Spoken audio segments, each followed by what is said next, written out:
बात कर रहे हैं दोपहर का भोजन कहानी की। त्रासदी का सामान्य अर्थ है दुखद एवं करुण जीवन। ग्रीक त्रासदी प्रायः उस महान व्यक्ति पर लिखी जाती है जो जीवन में निरंतर संघर्ष करने के बाद भी सफलता को प्राप्त नहीं कर पाते हैं। प्रायः संघर्ष करते करते मृत्यु को प्राप्त हो जाते हैं। लेकिन आधुनिक युग में त्रासदी का अर्थ जीवन की दयनीय और दुख स्थिति है। इस दृष्टि से जब हम दोपहर का भोजन कहानी का विवेचन करते हैं तो स्वतः स्पष्ट हो जाता है कि लेखक ने इस कहानी के द्वारा भारत के निम्न मध्यवर्गीय परिवार की त्रासदी का उद्घाटन किया है।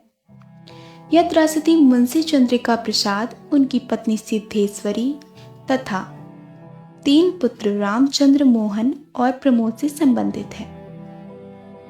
यह 5 पात्र अभावग्रस्त परिवार के हैं और जीवित रहने के लिए निरंतर संघर्ष कर रहे हैं। 1.5-2 महीने पहले मुंशी चंद्रिका प्रसाद मकान किराया नियंत्रण में विभाग में नौकरी कर रहे थे। थोड़े बहुत वेतन से उनका मकान चल रहा था, उनकी गृहस्थी भी चल रही थी, जैसे तैसे चल रही थी। लेकिन अब उनकी छटनी हो चुकी है, जिससे घर का खर्च चलाना कठिन हो रहा है। वह प्रतिदिन रोजगार की तलाश में बाहर निकलता है, लेकिन खाली हाथ लौट आता है। बड़ा लड़का रामचंद्र इंटरमीडिएट की परीक्षा पास करके स्थानीय समाचार पत्र में प्रूफ रीडिंग का काम सीख रहा है, लेकिन उसे अभी वेतन मिलना शुरू नहीं हुआ है। दूसरा पुत्र मोहन एक प्राइवेट विद्यार्थी के रूप में परीक्षा की तैयारी कर रहा है। वह भी दिन भर बाहर घूमकर वापस लौट कर आता है। सबसे छोटा लड़का प्रमोद सूखे रोग का शिकार है। उसकी आयु 6 वर्ष की है। उसके मुंह पर मक्खियां भिनभिना रही हैं। सिद्धेश्वरी घर की गृहिणी है और वह यथासंभव घर के प्राणियों को भूख से बचाने का प्रयास कर रही है।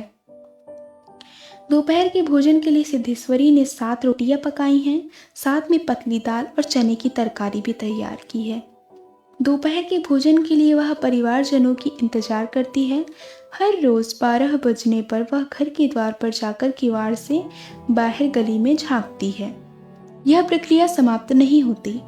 एक एक करके घर के सभी सदस्य आते हैं और अपने हिस्से का भोजन करके उठ जाते हैं। कोई यह शिकायत नहीं करता कि वह भूखा रह गया है। कारण यह है कि घर का प्रत्येक सदस्य घर की अभावग्रस्तता और विपन्नता से पूरी तरह परिचित है। इसलिए जो थोड़ी बहुत रोटी मिलती है उसी से वह संतुष्ट है। कोई किसी से शिकायत नहीं करता और यंत्रवत खाना खाकर उठ जाता है, बल्कि माँ के बार बार पूछने पर भी वे रोटी लेने से इनकार कर देते हैं। निम्न मध्यवर्गीय परिवार में प्रायः अस्वच्छता का भी साम्राज्य होता है। घरों में मक्खी, मच्छर आदि की भरमार रहती है। कपड़े प्रायः मैले कुचैले रहते हैं, क्योंकि ऐसे परिवारों में सदस्यों की संख्या अधिक होती है, जबकि आय का साधन एक ही होता है। मुंशी चंद्रिका प्रसाद के घर में भी ऐसी स्थिति थी। उनके पास भरपेट भोजन का तो अभाव है, फिर साफ सुथरे कपड़े पहनना, मक्खी मच्छर से बचने के लिए जालीदार दरवाजे लगाना तो उनकी कल्पना से भी बाहर है। फलता उनका छोटा बेटा प्रमोद कुपोषण का शिकार है और रोगों से पीड़ित है। निम्न मध्यवर्गीय परिवार में प्रायः नारी की दशा अत्यंत दयनीय होती है, क्योंकि परिवार का संचालन उसी के जिम्मे होता है। धनाभाव में वह अपनी आवश्यकताओं में कटौती करके अन्य सदस्यों को सुख देने का प्रयास करती है। फलता ऐसे परिवार की नारियां दुर्बल व रोगिणी होती हैं। सिद्धेश्वरी भी पानी पीकर अपनी भूख को शांत करना चाहती है और पूरे परिवार को 2-2 रोटियां खिलाती है, जबकि स्वयं आधी रोटी खाकर गुजारा करती है। स्पष्ट है कि अमरकांत एक प्रगतिवादी कहानीकार हैं। उनको यथार्थवादी कहानीकार भी कहा जा सकता है।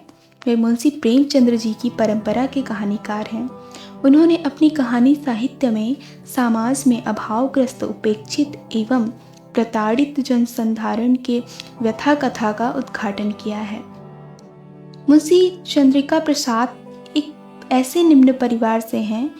लेखक ने बड़ी सच्चाई के साथ इस परिवार की भूख, गरीबी और विपन्नता का यथार्थ वर्णन किया है। कहानी का केंद्रीय पात्र घर की गृहिणी सिद्धेश्वरी है। वह घर की आर्थिक दुर्व्यवस्था से पूर्णतः परिचित है, इसलिए उसने केवल 7 रोटियां ही बनाई हैं। बड़े लड़के रामचंद्र के घर में आने से पता चल जाता है कि वह भूख और गरीबी का शिकार है।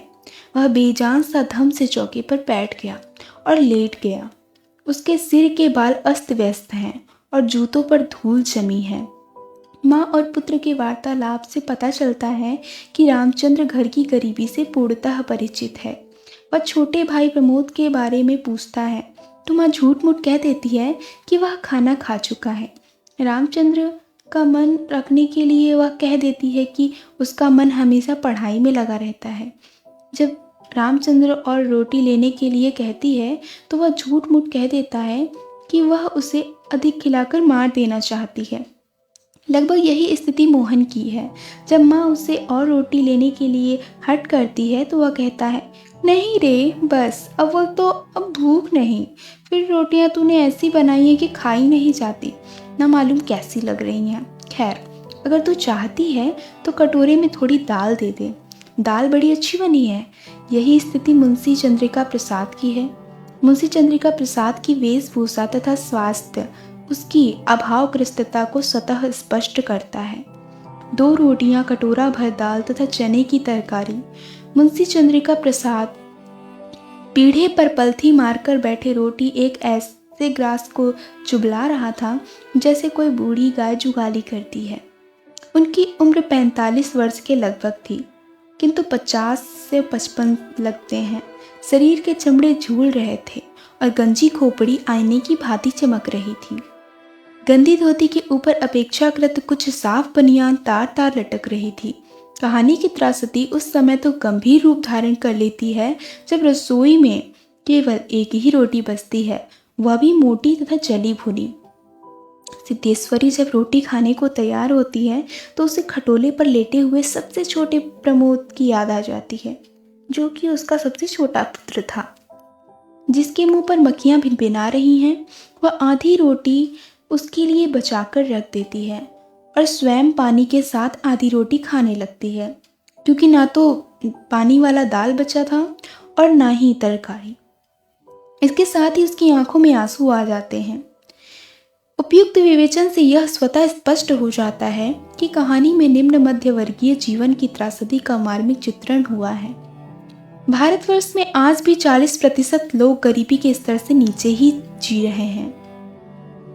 केवल मुंशी चंद्रिका प्रसाद ही नहीं, बल्कि उन लाखों करोड़ों अभावग्रस्त परिवारों की है जिनको दिन भर 2 वक्त की रोटी जुटाने के लिए लगातार संघर्ष करना पड़ता है।